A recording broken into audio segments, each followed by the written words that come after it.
সুপ্রিয় দর্শক, আজকের ভিডিওতে আলোচনা করব অনেকে আমরা নতুন গাড়ি রেজিস্ট্রেশন করার পর বা নতুন গাড়ি কেনার পর কখনো কখনো টিআর বা টেম্পোরারি রেজিস্ট্রেশন নাম্বার বের করে গাড়িতে অ্যাটাচ করতে হয়। সেটি আমরা অনেকে বের করতে পারি না।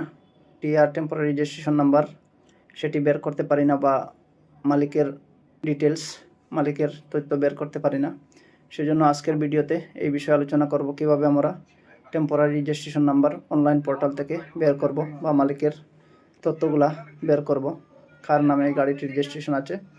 তো বিষয়টি বুঝতে হলে আজকের ভিডিওটি সম্পূর্ণ শেষ পর্যন্ত দেখবেন এবং ভিডিওটি টাইমলাইনে সেভ করে রাখবেন, বন্ধুদের মধ্যে শেয়ার করে দেবেন এবং আমার পেজে নতুন হলে পেজটি ফলো করে রাখবেন।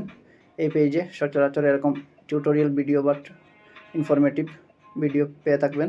ট্রান্সপোর্ট ডিপার্টমেন্টের অফিসিয়াল লিঙ্কটি ভিডিওর ডেসক্রিপশন বা বর্ণনায় দেওয়া থাকবে, সেখান থেকে সরাসরি পোর্টালে যেতে পারবেন। তো ভিডিওটি চলুন শুরু করি। তো এই তথ্যগুলো বের করার জন্য বা টেম্পোরারি রেজিস্ট্রেশন নাম্বার বা ভেহিকেল ওনার ডিটেলস এগুলো বের করার জন্য আপনি যেতে হবে আপনার মোবাইল বা কম্পিউটারে থাকা ক্রোম ব্রাউজারে গিয়ে এখানে টাইপ করবেন। দেখতে পাচ্ছেন www.transport.telangana.gov.in। এখানে তেলেঙ্গানা আমি টাইপ করেছি। আপনি আসাম যে কোনো রাজ্যের নাম টাইপ করবেন, যে রাজ্য থেকে আপনি বের করতে চাচ্ছেন সেই রাজ্যের নাম। এই যেখানে রয়েছে তেলেঙ্গানা সেখানে আপনি দিবেন, যেমন এই যে রয়েছে তেলেঙ্গানা, এখানে আপনার যে রাজ্য থেকে বের করতে চাচ্ছেন সেই রাজ্যের নাম দিবেন, হয়ে যাবে। আমি তেলেঙ্গানা দিয়ে দেখাচ্ছে। এই লিঙ্কটি ওয়েব পোর্টালটি টাইপ করার পর সার্চে ক্লিক করবেন, করার পর দেখতে পাচ্ছেন একটি পোর্টাল খুলে এসেছে।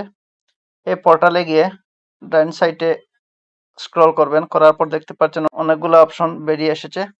এই অপশন থেকে দেখতে পাচ্ছেন নিচে একটি অপশন রয়েছে, দেখতে পাচ্ছেন এই যে know your vehicle details. Know your vehicle details এখানে ক্লিক করবেন। ক্লিক করার পর দেখতে পাচ্ছেন একটি পেজ খুলে এসেছে। এই যে দেখতে পাচ্ছেন, একটু জুম করে দেখাচ্ছি। এই যে একটি পেজ খুলে এসেছে। এখানে দেখতে পাচ্ছেন প্রথমে আপনার উপরে একটি অপশন রয়েছে রেজিস্ট্রেশন। এখানে ক্লিক করার পর আপনার যদি হাতে রেজিস্ট্রেশন নাম্বার থাকে তাহলে রেজিস্ট্রেশন নাম্বার দিয়ে আপনার পুরো তথ্যগুলা, গাড়ির মালিকের তথ্য, সব গাড়ির তথ্যগুলা বের করতে পারবেন।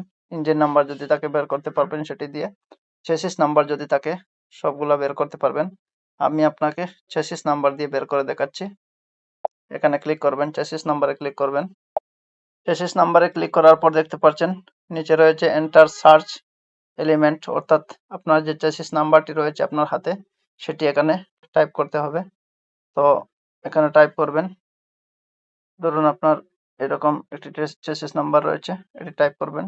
টাইপ করার পর নিচে রয়েছে দেখতে পাচ্ছেন এন্টার ক্যাপচা, অর্থাৎ নিচে থাকা ক্যাপচা নাম্বারটি, ক্যাপচা কোডটি এখানে টাইপ করার পর এই যে দেখতে পাচ্ছেন গেট ডাটা, এখানে ক্লিক করবেন। গাড়ির তথ্য বা মালিকের তথ্য আপনি বের করতে চাচ্ছেন সেই তথ্যগুলো এখানে চলে এসেছে।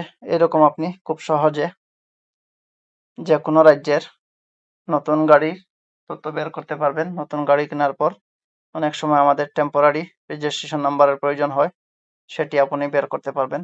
তো আশা করি ভিডিওটি বুঝতে পেরেছেন। ভিডিওটি খুবই ইম্পর্টেন্ট, তাই ভিডিওটি শেয়ার করে অন্যান্যদেরকে ভিডিওটি পাঠিয়ে দেবেন, যাতে ওনারা ভিডিওটি দেখে দেখে কাজটি করতে পারেন। অনেক সময় ওনাদের প্রয়োজন হয় টেম্পোরারি রেজিস্ট্রেশন নাম্বারের। তো ভিডিওটি অবশ্যই শেয়ার করে দেবেন এবং পেজে নতুন হলে আবারও বলছি পেজটি ফলো করে রাখবেন, যাতে এরকম টিউটোরিয়াল ভিডিও বা ইম্পর্টেন্ট ইনফরমেটিভ ভিডিও আপনি সবার আগে পেতে সহযোগিতা হয়, সুবিধা হয়। ধন্যবাদ।